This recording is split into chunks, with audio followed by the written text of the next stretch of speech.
Hello, my name is Joel, and welcome to this bedtime story for adults of all ages.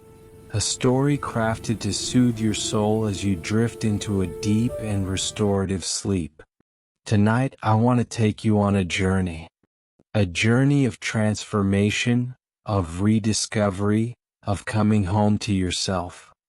As you listen, simply allow your heart to open, your body to relax, your mind to wander alongside our protagonist through the streets of ancient cities and the pathways of the soul. So before we begin, take a few deep breaths now. Settle yourself in. Allow your body to become entirely still, aside from the gentle waves of your breath causing your belly to rise and fall. And let us begin. Marcus jolts awake, his head snapping forward from where it had fallen back against the cold train window. His heart races for a moment, that peculiar sensation of falling that yanks you from the edge of sleep. He blinks, disoriented, and looks around the carriage. He's not alone in his drowsiness. All around him, early morning commuters are stealing precious moments of rest before arriving at their destinations. None of them seem to have awakened at that exact moment he did. Must be one of those hypnic jerks, he thinks, rubbing his eyes. Perhaps I hadn't even fallen asleep at all. Marcus's daily commute is a particularly long one. He lives in his own flat at the southernmost end of the Northern Line in London. Despite the lengthy journey into work each morning, he never misses an opportunity to remind himself how grateful he is to find an open seat. He's always one of the first on the train. Perhaps he thinks the distance is worth the seated journey. As the train rattles through the darkness of the tunnel, Marcus thinks about the place he's rushing toward at this early hour. He's a program manager for a small but well-respected software development company based in London. He's worked there for nearly 8 years, having started fresh out of university. He enjoys the company of his colleagues and has a good working relationship with his boss, Sarah. But something in Marcus's gut contracts each time he thinks about walking into the office. He watches this reaction come and then watches it leave, never forgetting that something isn't sitting right. Like a small stone in his shoe that he's learned to walk with, but never quite stops noticing. He arrives at work that morning and exchanges quiet hellos with the others who've also arrived by 7 a.m. Marcus prefers to get his day started as soon as possible so he can finish early and enjoy the late afternoon sun as it falls upon the lush green parks of London. His fingers get to work, typing away to clients and working on projects. Sometimes, usually when afternoon rolls around and the others haven't yet returned from lunch, he takes a break from software development to do some research on places he might like to visit. Japan, New Zealand, Peru, Greece. But on this particular morning he's focused. He's busy working on a new project for a startup company based in Athens. As he types away, Sarah gently interrupts him with a proposal. "Marcus," she says, her eyes bright with an idea, "I've been thinking. I'd really love for us to get to know the Athens team on a personal level. I'd like to send you over there to meet our clients face to face, put a name to our company. There's real potential here for a long and strong partnership." For the first time in a long time, Marcus beams. His heart flutters, actually flutters, and a smile stretches from ear to ear. Sarah takes this as a yes. "I'd love to," he says, unable to contain his excitement. He'll spend 5 days in the city with plenty of time for both work and exploration.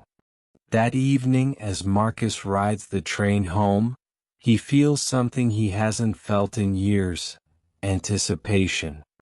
Not anxiety about deadlines or meetings, but genuine, childlike anticipation.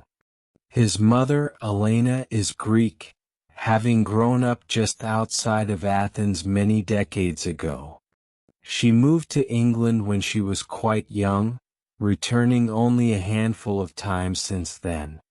Marcus himself has never been, but has always felt a strong yearning in his bones to visit the place of his ancestors.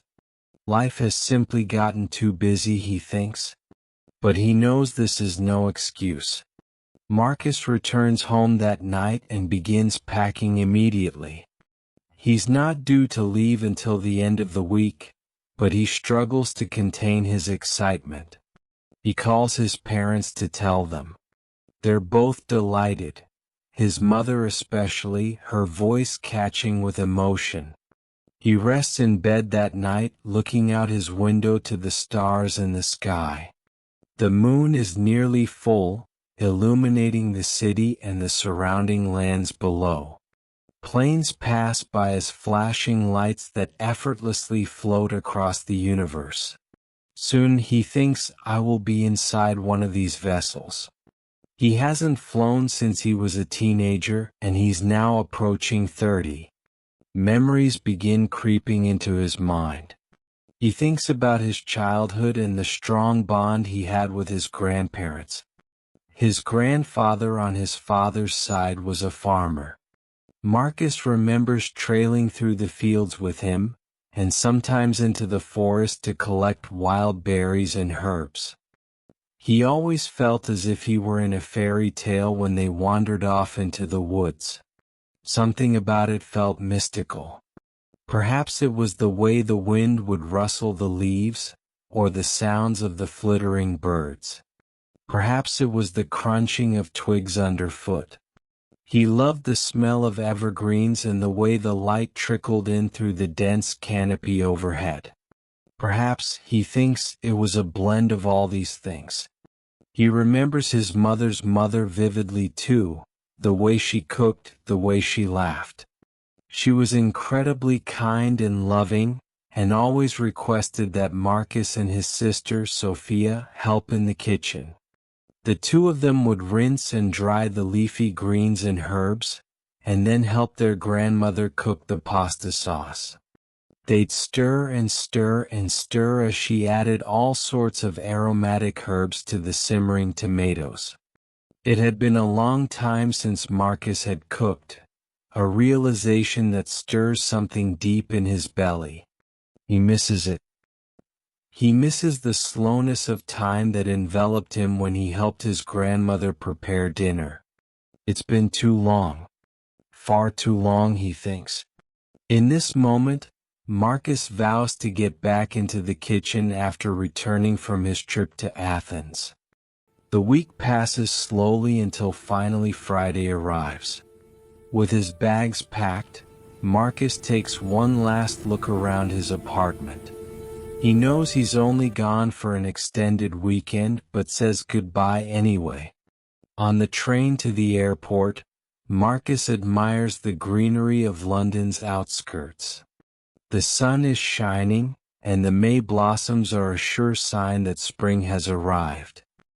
He feels a quiet anticipation whirling in his chest. Though the trip is primarily for business, he'll have the entire weekend to explore the city of Athens before meeting his client on Monday. It's been a long time since he's taken a trip like this, and one to his mother's homeland is stirring his sense of adventure. His flight from London to Athens is only a few hours long. As the plane soars through the clouds, he looks down on the continent below, appearing and disappearing as the plane moves in and out of the sky's veil.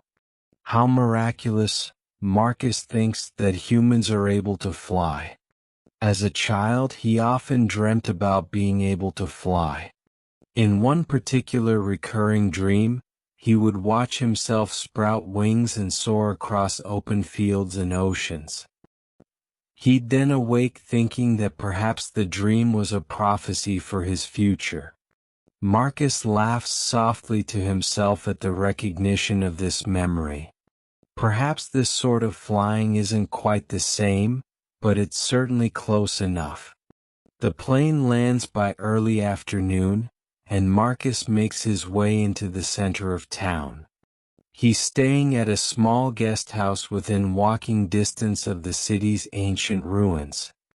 He checks in and wanders up the spiral stone staircase to the third floor. His room is immaculate, a delicate blend of rustic and modern touches. It's simple, but it's all he could need. He takes a deep breath in and releases a sigh as he breathes out. A wave of peace and comfort overcomes him. The room boasts a small balcony with sheer curtains covering the glass door that opens to the outside world. Marcus makes his way to the balcony and steps out. His room looks out onto the ancient Acropolis. Athens buzzes below, a city he's ready to explore.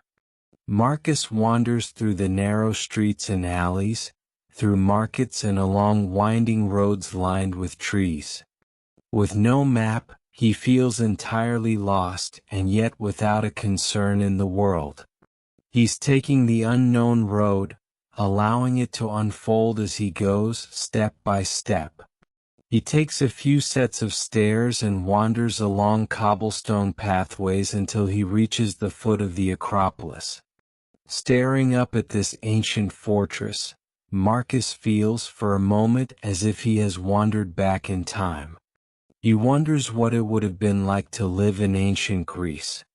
Countless myths come to mind as he recalls some of the stories his grandmother used to tell. He remembers it all feeling so very otherworldly, like the way being at the foot of the Acropolis feels to him now. He pays his admission and ventures in. For a few moments his breath goes missing. As he enters, something takes hold of him, nearly moving him to tears as he surrenders to this space and to the emotion arising within him. What he realizes is how long it has been since he's allowed himself to be moved. The trip to Athens begins to unveil a new Marcus, a version of himself he can't quite describe, but one that brings about feelings of peace, confidence, and clarity. He breathes in and out effortlessly as he wanders the ancient Greek city. He dedicates the entire weekend to simply being, indulging in local cuisine, breathing in the history of ancient ruins, and sleeping soundly for as long as his body calls for.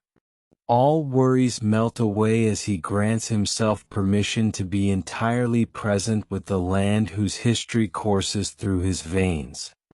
It's been a long time since he slept so well. He drifts off easily and awakens feeling inspired and energized. As he explores, he somehow forgets all about his meeting on Monday morning. But still, when the morning arrives, he packs his computer and heads to the startup's small office in the center of town. He meets with Dimitri, the company's founder, and is introduced to the team he's been working with virtually over the past month. They talk about all things tech for what feels like hours while Marcus's heart is elsewhere. The meeting wraps up, and Dimitri thanks him greatly for coming all the way to Athens to see what the company is like on the ground level. Marcus smiles, thanks him in return, and heads back to his hotel for the final evening. A mixture of emotions brews inside of him, but he struggles to put his finger on what his heart is calling for. On his final night in the city, Marcus sits on his balcony overlooking the ruins and the rest of the city. The air is warm and the sky is clear, not a cloud covers the heavens. The moon, now waxing, still casts a strong glow across the earth's surface below. Marcus gazes up at it, feeling a vaguely familiar connection to the stars and the moon. Many years ago he recalls he was by the sea with his parents and his sister. Each summer, They would pack up the car and drive to a small bed and breakfast on the southwest tip of England. Days during these long summer weekends were slow. Time was spent walking along the beach or wandering nearby towns and villages. Evenings were early, but Marcus remembers that on some warm nights, his father would prepare hot chocolate and fill a couple of thermoses to the brim. The entire family would sit beneath the stars, pointing out the few constellations they knew, all the while sipping the sweet summer treat out of their travel mugs. Now Marcus feels nostalgia washing over him, nostalgia for the days when he had fewer worries and was more connected to the natural world around him. He stares up at the moon now in Athens, feeling a wave of peace and comfort come over him as if it were a lullaby. The moon overtakes him, offering a sense that it's now time to rest his body. It's now time to let his body sleep for the night. He makes his way to his bed and dozes off swiftly and soundly. Marcus returns to London the next day. Over the following days he feels a strong longing for something, though he's not quite sure what. He has a clear sense that it has something to do with his trip to Athens. He misses the way that adventure made him feel. It was as though a part of him was coming up to the surface, coming back to his conscious awareness. He senses that something is calling for his attention, but he's not quite sure what to make of it or what exactly it's saying. Marcus struggles to focus on his work over the coming weeks. The voice is growing louder, but he's starting to fear it. He wonders if it would have been easier had he never gone to Athens at all. He knows that something within him is now questioning the life he's living, but it feels too frightening to listen more closely to that voice. But it appears he has no choice. The whispers become louder and louder until finally becoming clear and confident. Get back to the roots. Get back to the roots. Though he's not quite sure where the path will lead him, he knows one thing for certain. He must leave his job and return to the place that inspired him. He must return to the country that changed things. Fear brews in his belly. He's not one for taking risks, preferring to take pathways that are safe and well-lit. But he knows that he needs to jump. He knows that now is the time to take a risk. His future self, whoever that may be, is depending on it. By the end of the week, Marcus resigns. He spends the next 2 weeks tying up loose ends and passing projects on to other team members, preparing himself for the unknown. He thinks back to a quote by Lord Byron that he first heard some time ago. It reads, "There is pleasure in the pathless woods." By divine grace, his sister returns to London from the United States and offers to take over his apartment while he ventures back to the land their ancestors come from. Unsure of where he's going, Marcus closes his eyes and places his finger on a map of Greece, islands included, to decide which road to take. It lands on a faraway island in the Aegean Sea, the small remote island of Patmos. He books flights to reach this unknown land and packs his bags. Though he's not sure how long he'll be gone, he knows it will be a few months. He's ready to reset entirely, not quite knowing what that means. He finds a small guest house online offering long-term accommodation and books 2 months to start. It sounds tranquil, located high up in the mountains in a small village with plenty of gardens around the property. It sounds just like what he's looking for. The plane lands a few days later on the south end of the island. He calls a taxi that takes him to a small guest house in the tiny village of Kora, a small town that overlooks the stretch of sea between Greece and Turkey. The owners of the small apartment he's renting live just next door and come out to greet him. Nikos and Katerina welcome him with open arms, showing him around the grounds that will be his home for the next few months. They extend an offer for him to join them at dinner. Marcus unpacks his belongings and stares out the window that overlooks the surrounding mountains and the port below. He breathes in the fresh mountain air as he cracks open the window. While he's not quite sure what he's doing here, he knows he's in the right place. Marcus heads for the hills, packing a small bag with water and fruit to sustain him for the afternoon's adventure. He walks through the mountains, admiring the vastness of this small island. Low-lying shrubs blanket the land as red, yellow, and magenta blossoms brighten the primal landscape. The sun beams down from overhead as he walks, allowing his instinct to guide him.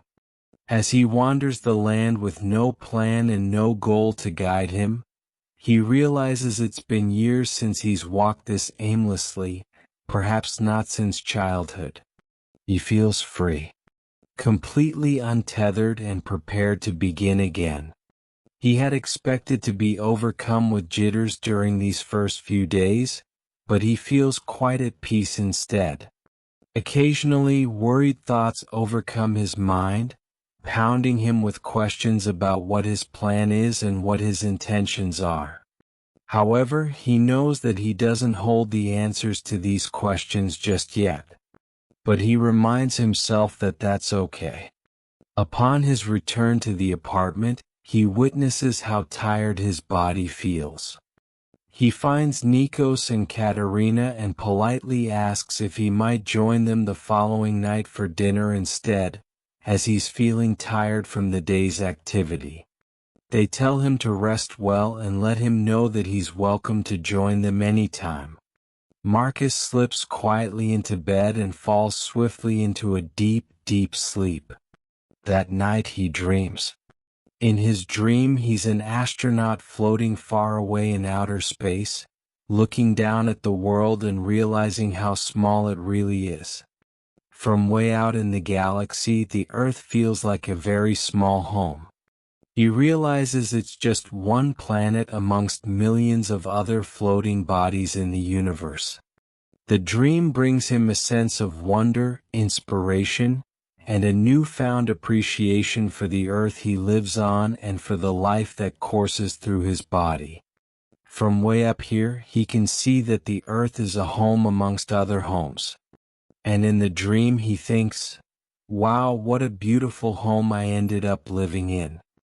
He awakens the next morning, feeling the clarity of the dream still with him. In honor of the earth, he decides to walk yet again. As he walks, he connects with the earth through each step he takes. In some ways, Marcus feels as if he's a baby learning to walk for the first time. He's never given much thought to the ground beneath his feet, but now he feels deeply connected to the land that supports him. After some time, he reaches a secluded beach where he nestles himself into the warm sand. He revels at the way the sand seems to wrap itself around his body as he settles in. Staring out at the ocean, he's reminded of the dream and of how the earth revolves as one complete unit. In his bones, he now knows that he and everything around him lives and breathes together as a single organism. He breathes in the ocean air, feeling more and more settled in his body and in his surroundings. That afternoon, Marcus returns to the guest house feeling more energized and connected to himself and to the land. He makes his way to the second building on the property, the home occupied by Nikos and Katerina. They're getting ready for dinner, chopping herbs, rolling small pieces of pastry, and preparing fava to spread on their homemade bread. He watches how intuitively their hands work with the food they're preparing and offers to help. "I won't be as quick as you," he warns them. To which they reply, Speed is not a desirable factor in our kitchen. If anything, we like when things move slowly. Marcus is reminded of how things moved in his grandmother's kitchen and feels right at home. Over the next few days, Nikos and Katerina teach Marcus how to prepare local delicacies using herbs and produce from the land. He learns to make dolmades, wrapping vine leaves around herbed rice. Along the way, it dawns on him. He has lost himself entirely to the kitchen, lost to the state of flow. His hands begin to work with the food more effortlessly and intuitively. Marcus is reminded of how much joy real food brings him. From sea to stomach. One night during his first week, he has another vivid dream. This time, however, he's in an open meadow beneath a large awning. Wooden tables are lined up beneath the canopy and are adorned with lace tablecloths and freshly picked flowers. Small twinkling lights line the edges of the awning as dusk falls. His loved ones make their way to the table. Marcus stands at the head of the table and passes down dish after dish of food he has prepared for his friends and family. The group feasts, laughing and whispering beneath the midsummer night sky, savoring the head chef's succulent creations. In the morning, he awakens knowing exactly what he's here for. He thinks about the voice that came to him just a few weeks ago, that whispered, "Get back to the roots," and suddenly it becomes clear. The roots he was meant to rediscover were not only the roots that connected him to Greece, but also those that permeate the land. He wants to know the earth through food. He wants to nourish the earth and the people on it through preparing wholesome plant foods and living in connection to the land. He finds Katerina that morning and joins her in the garden. As he roams the rows of plants, he feels inspired to learn about each one, to get to know the way they grow. He asks Katerina if she might teach him everything she knows, and she beams. She would be honored to pass on her knowledge of the land. Marcus remains on Patmos for 6 more months, soaking up every bit of wisdom he can get his heart and soul on.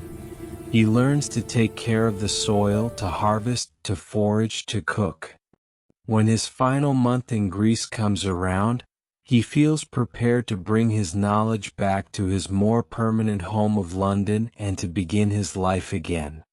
On Marcus's last morning in Greece, he wakes early and heads to his favorite trail through the mountains. The sun has not yet risen, and there are no signs of the world being awake just yet. Marcus walks until finally he reaches a small cave that looks over the sea. He nestles himself in as he watches the sun rise from the horizon. Sitting here in awe of the landscape, the old Marcus barely recognizes the new one. But the new one knows the old Marcus well. It is the Marcus he was born out of. As he watches the sun turn from black to purple to gold, Marcus thanks the land for bringing him home. He's grateful for having returned to Greece, but more importantly, perhaps, he's blessed for having returned to himself. He thanks whatever higher self within him helped him to take the unknown leap that he would soon come to know would change his life forever. His flight takes off late that afternoon, and he knows that he will one day return to this magical land. For now, he looks into the future, feeling ready to follow wherever it leads. Upon his return, Marcus spends a few months living with his parents in their country home. Luckily, his sister is happy to continue living in his apartment, offering him the time he needs to figure out what step to take next. In the meantime, he cooks and cooks and cooks until the refrigerator is empty of produce and stocked with savory plant-based meals. He offers his mother 2 of her favorite traditional Greek foods, the dolmades he perfected while on Patmos, and a smooth, lightly salted fava dip with caramelized onions to go alongside fresh-baked bread. She's overjoyed by the delicious food he has prepared and by his rediscovered sense of purpose and inspiration. Marcus enrolls in a culinary program upon returning home. Soon after, he launches his own catering company.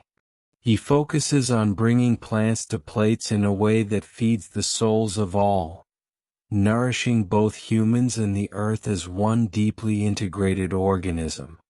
He starts off modestly, catering small events for his friends, family, and their friends and family. Soon, however, his catering company blooms, touching the plates and palates of countless people across his country. On the night after his first successful event, an event that brought city dwellers to the countryside for a feast beneath the stars, he dreams. In his dream, he rests on a beach on a faraway Greek island, looking out over the sea and thinking about how vast the ocean is. He feels inspired and connected to both himself and to the world around him. Sinking into the sand and listening to the waves roll gently into and away from the shore, it appears that nothing and everything happens in this dream, a feeling that's been with him since he first embarked on his Greek adventure many months ago. For the rest of his life, Marcus looks back on his early days, thanking the unknown road for carrying him back to the roots. Each day he feels grateful for that first trip to Athens, for that detour that changed everything. And now, as Marcus drifts off to sleep in his dream, so too can you. Feel your body sinking deeper into your bed, just as Marcus sank into the warm sand of that Greek beach. Feel the weight of your limbs becoming heavier and heavier. Your breath slowing.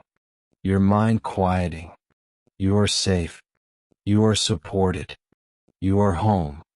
And as you drift now into the deepest, most restorative sleep, know that tomorrow is another opportunity to listen to that quiet voice within, the one that whispers of who you truly are and what you're truly meant to do.